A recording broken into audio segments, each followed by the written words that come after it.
Well, thanks very much, Greg, for the very warm words of welcome, friends. Thanks very much for the invitation to address the OFAH. This is I'm honored. My second year in a row as a leader of the Ontario PC Party. Usually when people see my debut performance, I don't get invited back a second time.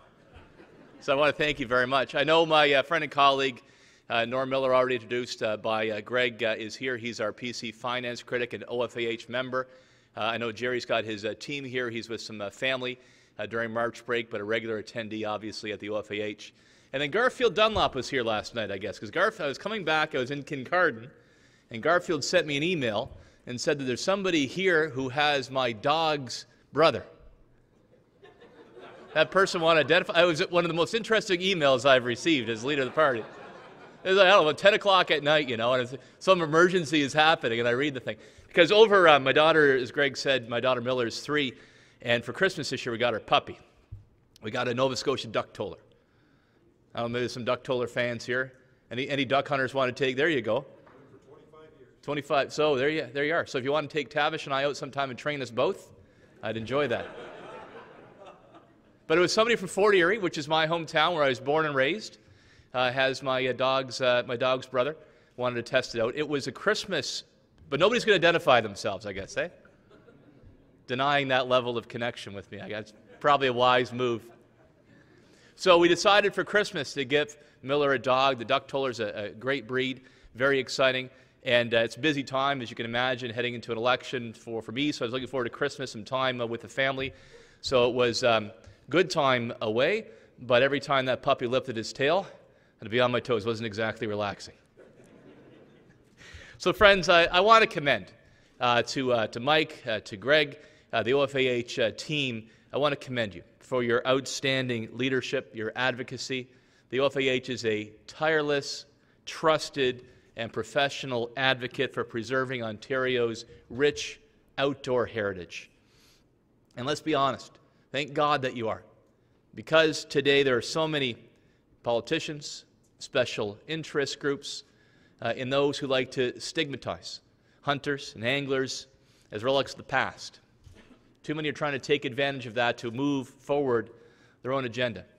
But Norm and Jerry and I, we understand that the community before me today are the true conservationists, responsible for so much success in our province, leaders in conservation in North America here at the OFAH in Ontario, proudly passing on the outdoor traditions that Canadians have enjoyed for generation after generation after generation. And on behalf of the Ontario PC Party, I'm damn proud to be standing with you here today to tell the truth.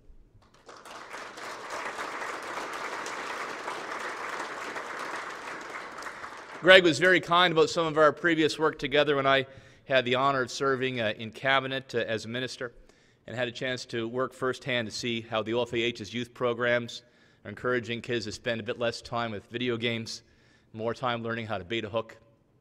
Research projects you've done, like the Invading Species Awareness Program, and you provide a voice for 100,000 Ontario families who care deeply about our province's natural beauty and bounty.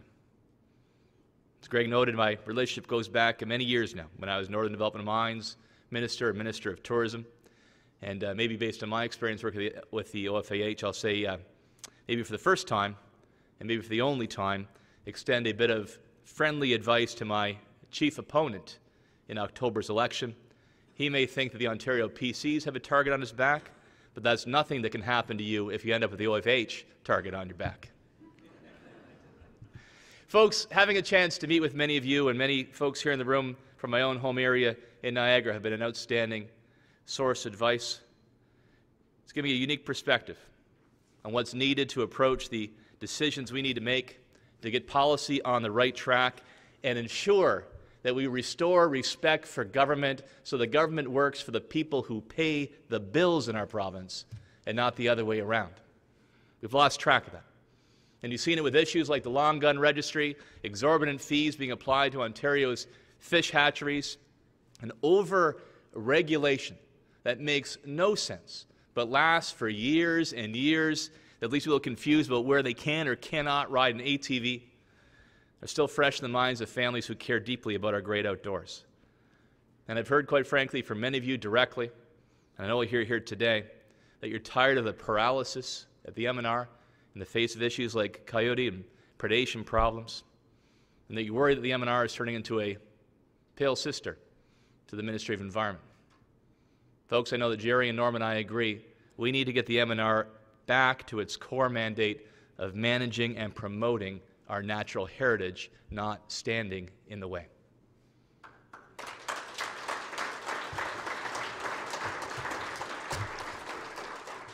And I also worry that the government has failed to provide any kind of relief to the outdoor recreation industry, adding constantly to the tax and regulatory burden, more and often conflicting rules.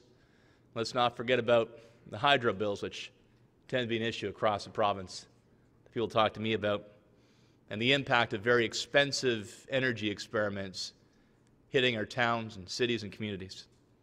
Now, don't get me wrong, I've known the Premier for about 15 years.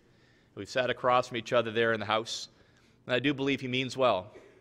I think his heart is actually in the right place. But I also think he's changed.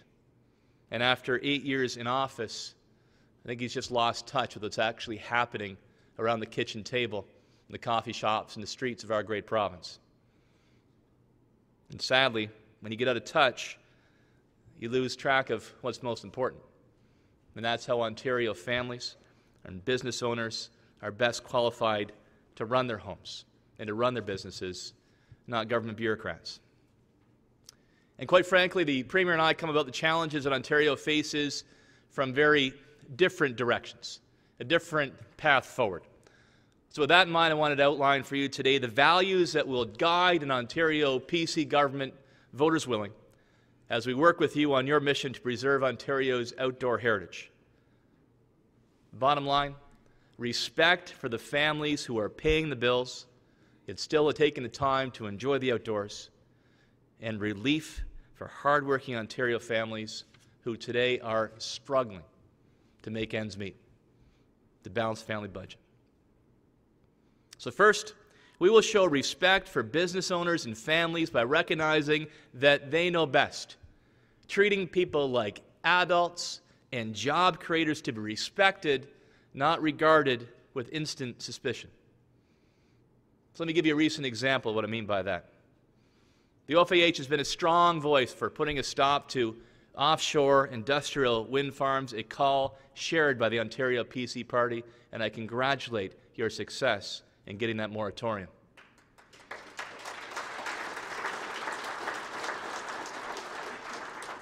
Massive wind turbines being erected in the lakes in the middle of Lake Ontario may warm the heart of a Samsung executive who can get rich off the scheme,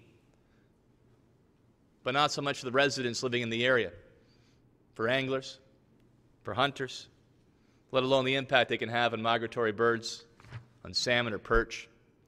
We need to know what kind of consequences these giant turbines have on wildlife in the area, not to mention the obvious disruption in natural habitats. And simply put, decades of migratory patterns cannot simply be changed based on which way the government thinks that the wind is blowing. Fighting millions of years of evolution with these expensive experiments. And I'm a little worried about it wasn't based on real science or a commitment to what they've heard from the OFAH. I'm concerned it was more of a political decision to save seats with a controversial project off the Scarborough Bluffs. The other concern I have is that the Green Energy Act has stripped away local decision-making, meaning that local residents, local municipal councils have no say on these projects. I know folks here from Niagara know that my riding, the town I live in, township of West Lincoln, has been slated for one of the biggest expansions of industrial wind farms anywhere in the province. So let's get this straight. So municipal councils can have a say about whether a Tim Hortons or a 7-Eleven is coming into their community. They can have an open house about that and open town hall meetings, but they have no say about an industrial wind farm? That makes no sense whatsoever. Friends, we will take a very different approach. We'll restore local decision-making powers to local councils. We will stop signing agreements that are driving the price of your hydro bill through the roof. I believe new projects need to be transparent and competitive so you get the best price for the family that has to pay the bill at the end of the day. And I stand by our Ontario PC call for a province-wide moratorium until these needed changes are made.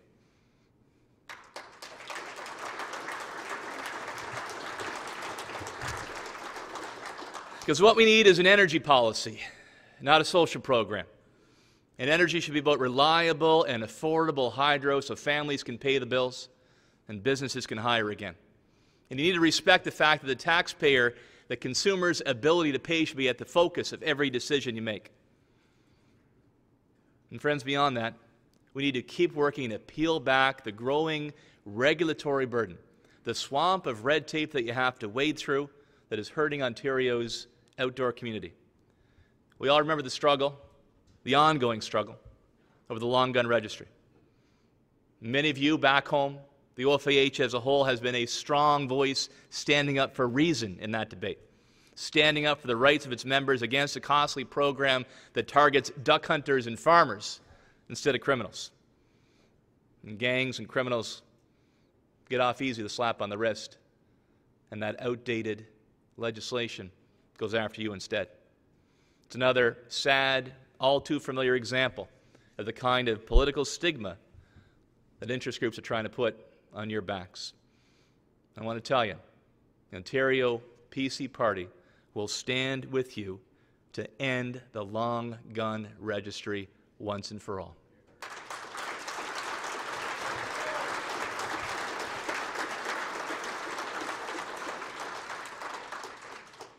And that's just a start. And we all know there are many examples of red tape, unnecessary regulations, silly rules at the provincial level, with have shackled groups dedicated to conservation, to outdoor heritage. We can begin to address those today. ATV owners know this all too well. The Highway Traffic Act forbids them from driving on Crown or forest access roads. The 2003 regulatory change to the Act listed some of these roads as provincial highways, which then you should be able to enjoin under the Act. Yet, 4 years later, these roads still remain off-limits to law-abiding ATV users, ensuring years of confusion and red tape for those that know the outdoors and know where they want to get to are being prevented from enjoying them. This is a clear-cut case of the government doing what it often, too often, does best: shoot first, ask questions later, if they ask any questions at all. Friends, this is red tape madness. It's going to come to an end. I don't know why it's taken so long. We will make sure everybody has a proper right to drive their ATVs on these roads as they should have from step one.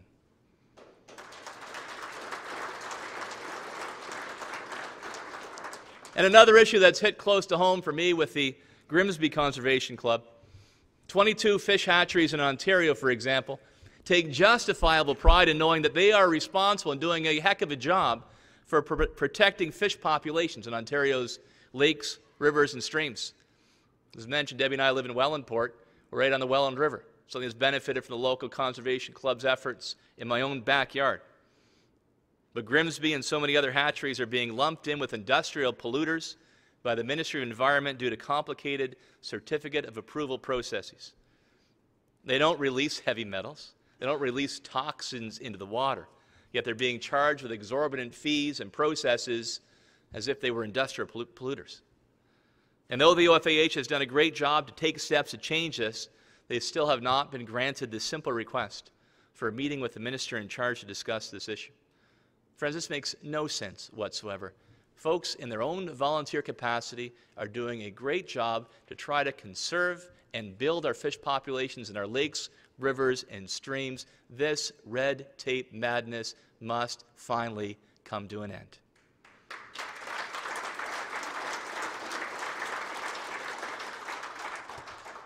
And we all understand and we all support the need to maintain high standards.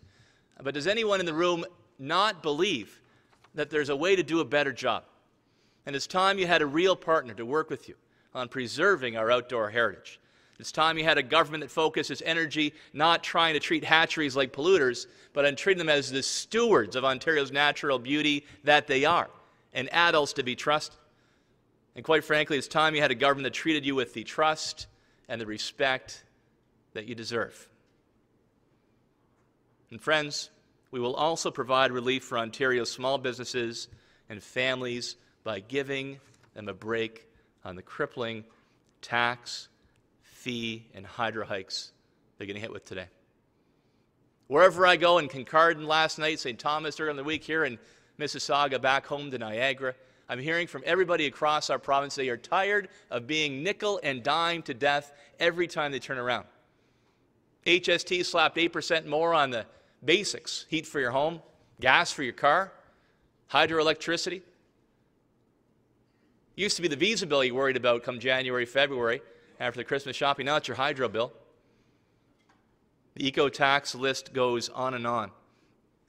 And this means it also hurts small businesses whose customers have fewer dollars in their pockets and have also been hit by utility and tax increases.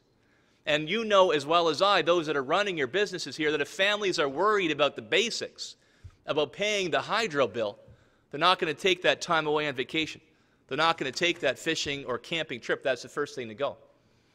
And that's why getting the economic fundamentals right matters so much. I want to see average families that have the confidence they can balance their family budget and spend some more money close to home, exploring our great province. And that requires a very different approach when it comes to taxes, to hydro, to regulations in Ontario. Bottom line, I want to give Ontario families the confidence to spend again. Get them moving and create jobs in our province. And whether that means saving up a few bucks for their kids' education, putting some dollars aside to take that cherished family trip to create those memories we all have growing up with the next generation. I want to see folks that have the confidence to spend again on their own priorities, not the government's priorities. But now we're seeing things like the debt retirement charge and the hydro bill. Looks like it's being turned into a permanent tax grab instead of a temporary debt reduction charge. Hydro rates have gone up 75% for an average family. You got one of those smart meters, it's 100%. And don't get me started on the smart meters. Let's be honest. These smart meters are nothing more than tax machines that take more money out of the pockets of Ontario families and small businesses.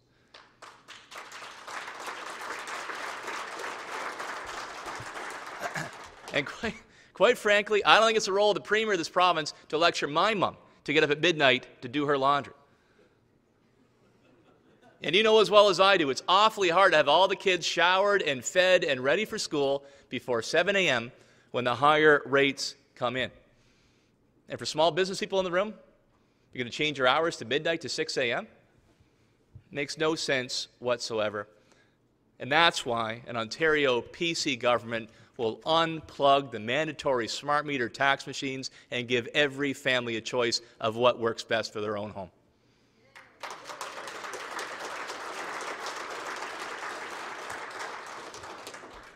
And like you, I get frustrated every time I hear from a young mom who spent 12 hours overnight in the emergency room trying to get her daughter to see a doctor. Or that adult child who's trying to help their own mom or dad maintain their independence in their own home with a little extra help. Or if they need it to get into a long-term care home and they have to wait for over a year for a spot. And then you see the money that's wasted. E-health boondoggle, money meant for cancer care patients that was spent on cupcakes, or get this, $10,000 for a picnic for the bureaucrats. There's no greater example than these regional health bureaucracies called the LHINs. The LHINs are basically a fat layer of middle management that gets between the Ministry of Health and doctors and nurses and the patients they're trying to care for. And folks at the LHINs, they don't spend a single minute with patients. They've never done a surgery. They don't even plug in an MRI. And that's why I've said as Premier, I would close the doors on those LHINs and put every penny into frontline health care for Ontario families instead.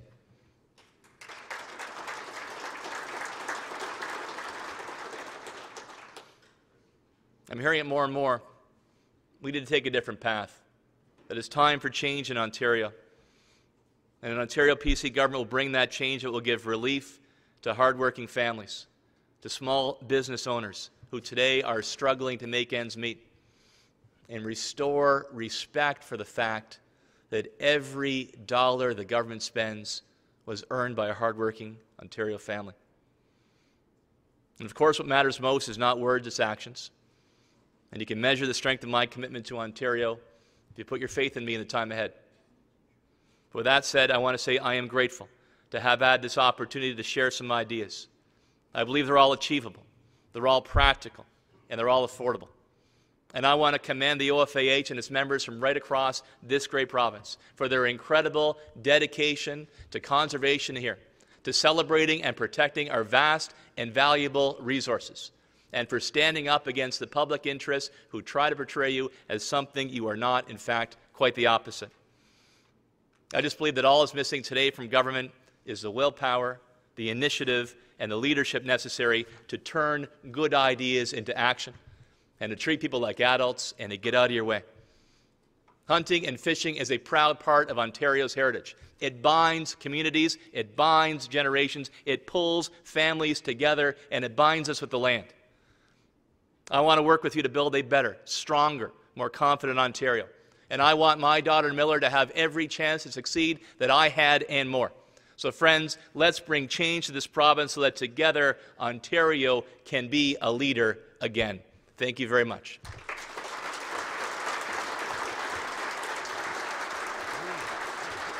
Yeah, don't go away yet. Don't go away.